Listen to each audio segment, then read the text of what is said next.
Hello everybody, Jari here, and we're gonna see if I can actually keep a Let's Play going for once, because as you probably noticed by my channel, I had tried to do an Eternal Let's Play, but for reasons had to stop twice.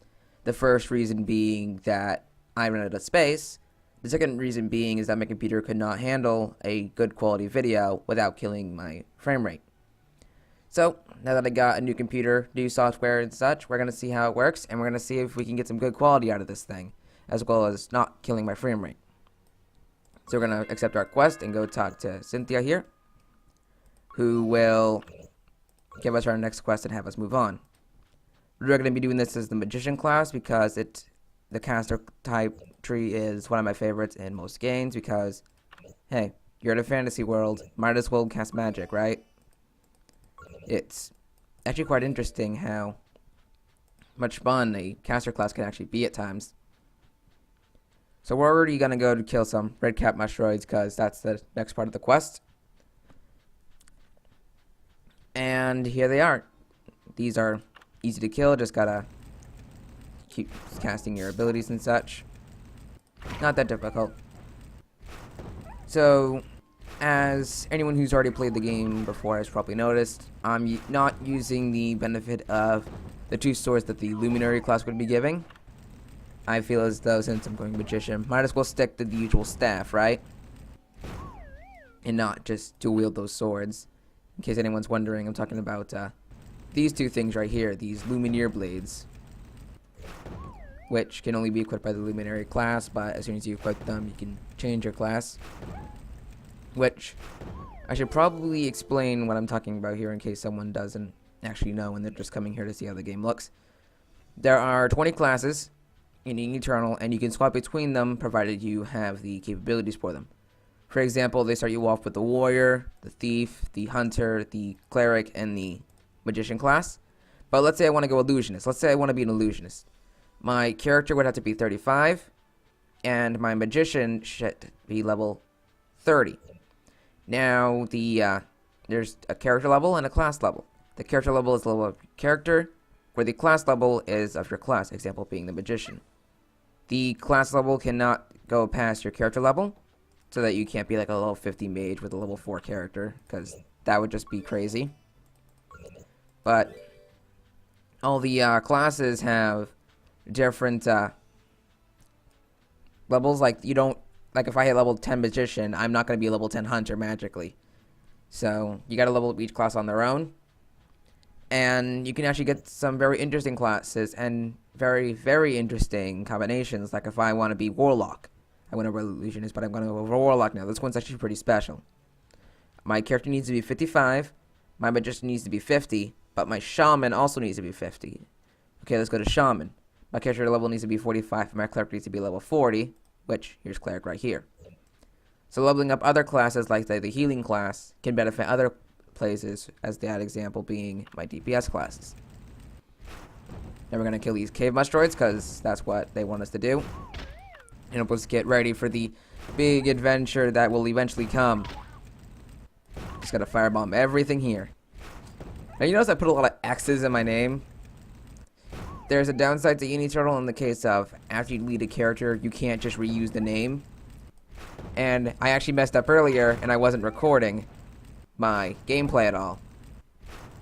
So I had to remake the character, so I actually reached a point of 5 X's in my name. Oh, that's level 4 actually. Not level 4, level 3. We have 4 cave mustroids though. And gotta pass this in. Now for the reading part. The children born from the crystals searched for clues that would solve the mystery of their origin. Unfortunately, the blue crystal at the heart of the puzzle had been stolen by a monster and taken to the depths of a mine shaft. So basically, we need to go and defeat this person. Now, I'm going to explain the skill ranking thing right now.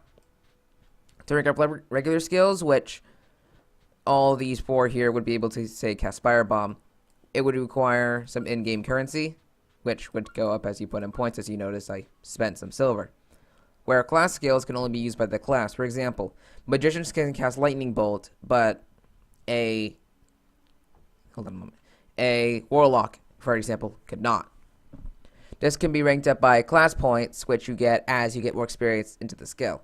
This can go up even if you're at the cap. So if I'm at level 10 character with level 10 magician, and I reach the highest experience possible at that point, to make sure I don't go past level 11, it will still give me class points as I go.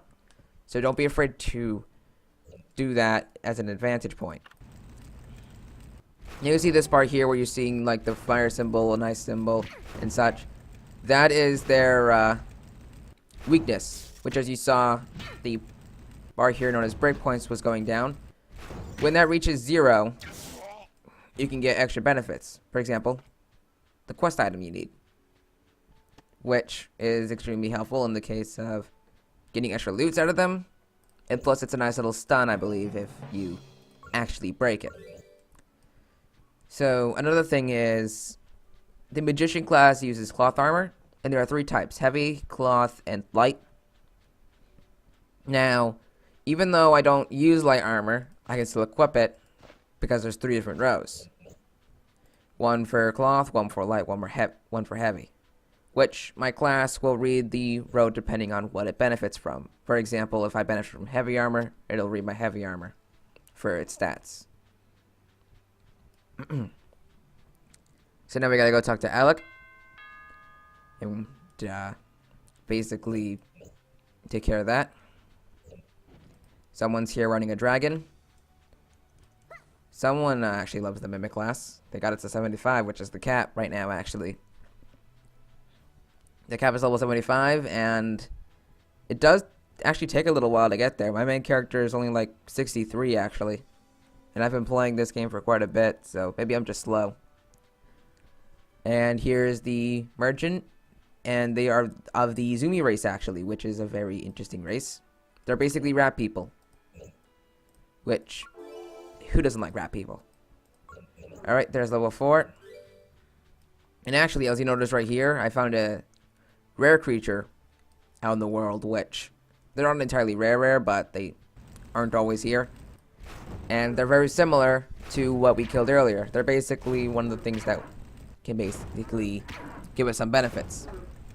Now, another cool thing about the ones that you find in the wild and such, they give these special currency called crystal cross medals, which can be used to buy certain things like looks, but you need like a ton to get the look related ones. And the some gloves. There's always a vendor outside dungeons that sells some of the gear that you can get in the dungeon. Although the higher level the gear is, the more expensive it'll get, and they will not have every single thing in there. So sometimes you will have to go in there and get it. Although the upside is, those will always have a good enchant as well. Which, gear when you pick it up will normally have random stats, like, if I pick up a staff it might give me strength, which is not exactly a good thing for me.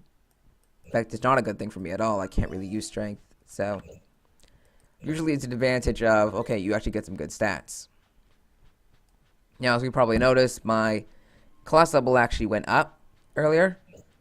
And we have this thing called license knowledge, which the class points, well, you get a point for every single time you level up, but it will always equal what your class level is. So since I'm level 2, that's why I have 2.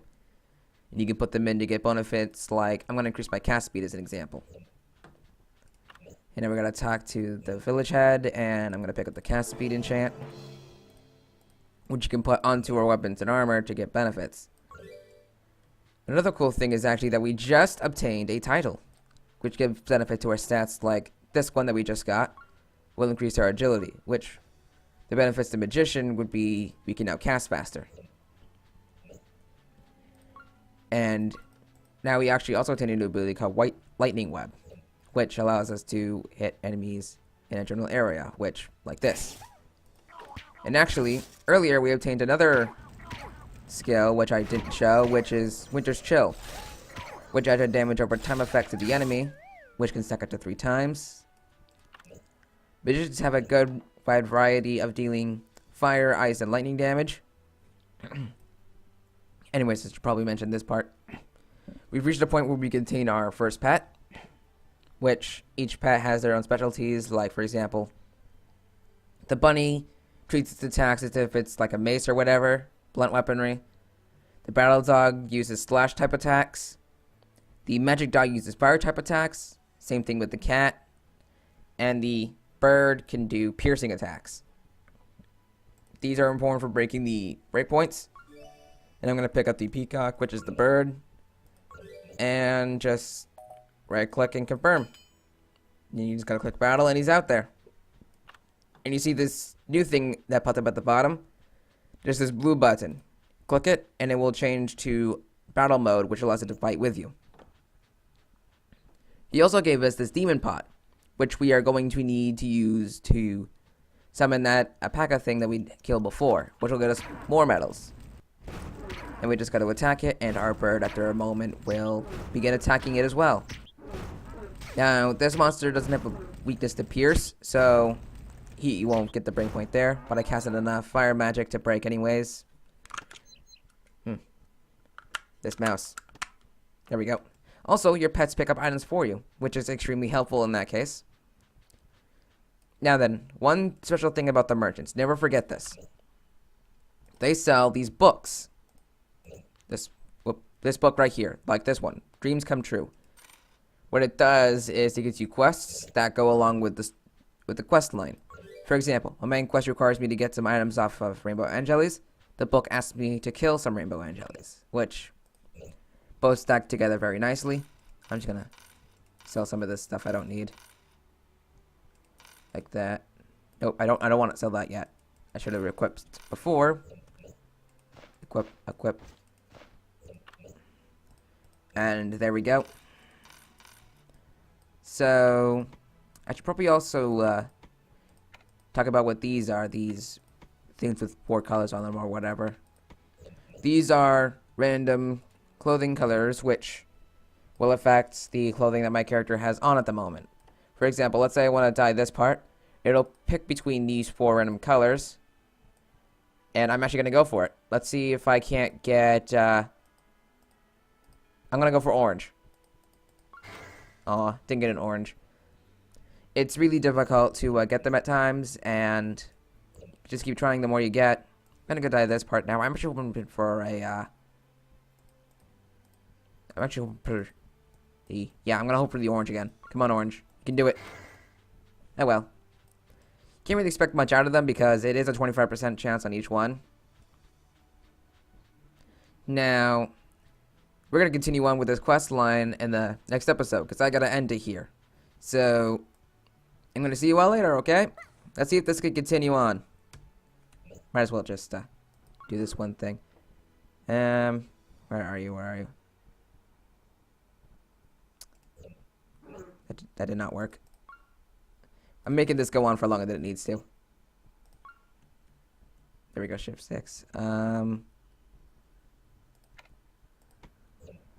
there we go. Bye.